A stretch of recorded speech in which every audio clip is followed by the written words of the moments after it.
But as we alluded to in the first two segments, we've got a big match on this afternoon. It's a blockbuster in local footy terminology, and it's out at the Keith Barclay Oval. It is the 94.7 match of the day, match of the year maybe, between the North Geelong Magpies, settle down Alex, and the Belpost Hill Panthers. Top versus second.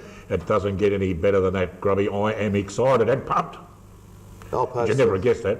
What do you mean Belpost Hill? Alex? Yeah, no, I'm going for the Panthers in honour of our guest before. But look, Dick, North Geelong, Luke Parker kept him in the last time they met with 3 goals. I think he'll have a big game as well. A magnificent game. You want to say something a little bit more constructive this time? We're going to have to talk about these two sides for the next couple of weeks in a row playing each other most probably, but look, it will be a good game. Obviously they are the best two sides. They've been the best two sides for 2 years, and at North Geelong, look, it was a great game up at Belpost Hill. North Geelong should have the ascendancy at home. Oh, I reckon I'll go for North. Oh, we want you on the bandwagon. Well, it's not on the bandwagon. I won't be going on from come September, but I'll go for him today. Unbelievable. Now, another big game on this afternoon. It's got a lot of emphasis on who plays in the finals.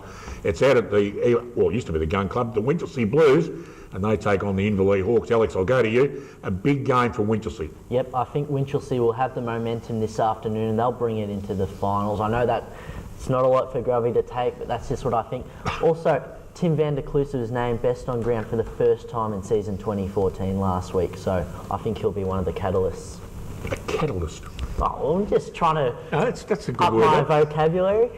You know what a catalyst is? Yeah, I don't know, but I've seen Tim van der Kloose be best on the ground in a couple of games before that. I don't care who else is naming them. Look, this will be a terrific game out at Winch. It all depends, I reckon, on what Mark McDowell does. Mark McDowell, he can't lose third spot. He's sitting there with a bloke like Hybens, who's had a pretty tough year, and a couple of those kids. There's a real chance he might rest them. Macca, if you're watching, don't rest them, mate. You don't want to go into a final, maybe getting beat. Look, I think Winch has already beaten Inverleigh out at Inverleigh, and the way they went at the ball last week, I reckon Winch will hold their spot in the 5 and play finals. A very special guest on the show again this morning, in between of the preview of this afternoon's games.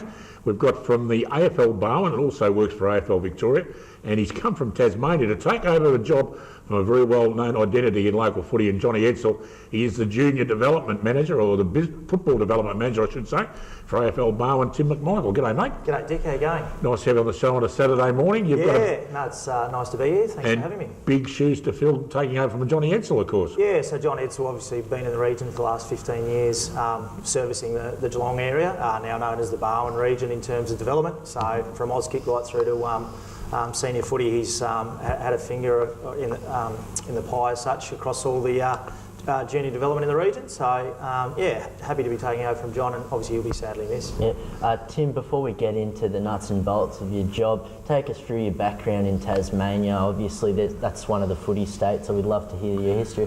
Yeah, so I moved over at the start of last year, and teaching is my background, so I've been here for basically a year and a half. So I was teaching in Tasmania. Previously I'd been working for AFL Tasmania as a trainee out of school. Wanted something different, so came over to Country Victoria start of last year, and was basically teaching for 6 months before this job came up, and yeah, lucky enough to obviously get it. So yeah. Well, it's one thing to present all the junior developments, but to do the behind the scenes work, can you take us through what your official role is and what are the challenges you face in the office? Yeah, so obviously football development is making the game better and trying to make football better in the region. So it's a pretty big profile. It does branch off from Auskick right through to senior footy, as I was saying. But yeah, a lot of school footy that we look after, the coaching portfolio we look after as well. You know, our busy periods are, you know, February and the off season, February through to you know, July was quite hectic. Because we're basically developing the clubs in terms of their structure, junior and senior, but also a lot of our programs are running, or we want to start at the start of the footy season. Yep. The off season we get involved in AFL 9s. We've been recently setting up a multicultural academy, so trying to identify some 14 to 18-year-old boys that the AFL are obviously looking for these days. So yeah, so look, coaching courses, you know, we run throughout the year. We work closely with the Geelong Footy Club, so organising the school visits, the Auskick Centre visits, the community camp, etc. with those. So It's very busy. A lot of time after hours, of course. But yeah, it's really enjoyable. Yep. Well, it's one thing to develop junior football in the region, but then there's the comparisons. Obviously, you've come from AFL Tasmania. You've seen some different junior programs around Victoria. Where does Geelong rate in this department? I mean, there's always work to be done in junior development. Victoria is obviously the heartland for footy. And it's really strong. I've come from Tasmania, and their junior development still needs a lot of work. But here in Victoria, there's a lot of passionate people and a lot of volunteers that put in a lot of hours.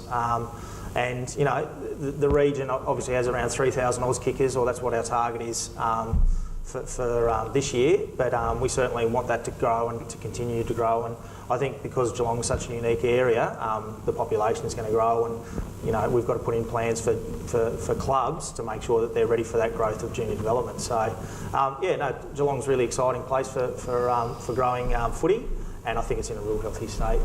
But as I said, you've always got to work at your development.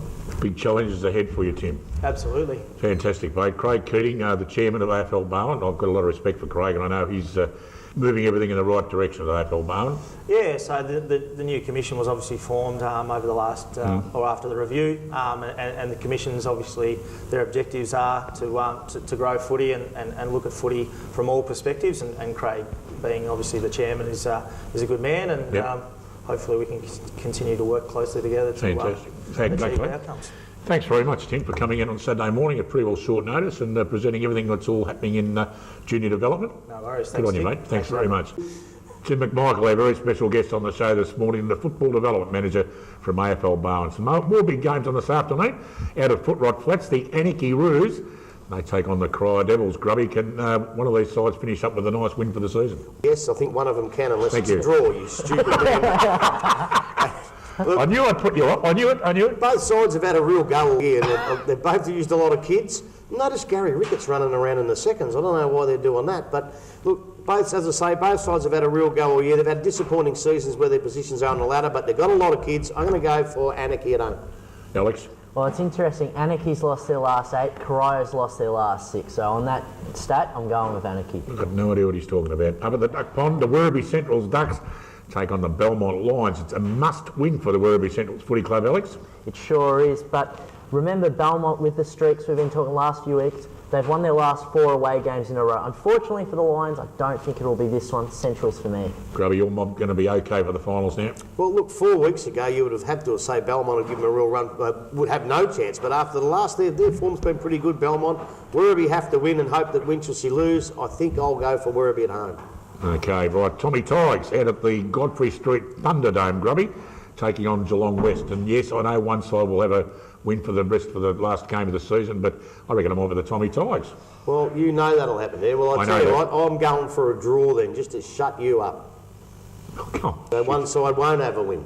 Alex, can we have some sensibility in this, please, mate? I was going to go even further and say Jackson McLeod will kick 7 goals like he did the last 2 times that these sides met. So Thompson for me, I don't know what happened to Geelong West this year, Dick. Yeah, the wheels fell off early, didn't they? We had big aspirations for them at the start of the season. The last game, Alex, I'll go to you, out of Victoria Park. The Bannockburn Tigers taking on East Geelong Eagles. Bannockburn can't make the finals.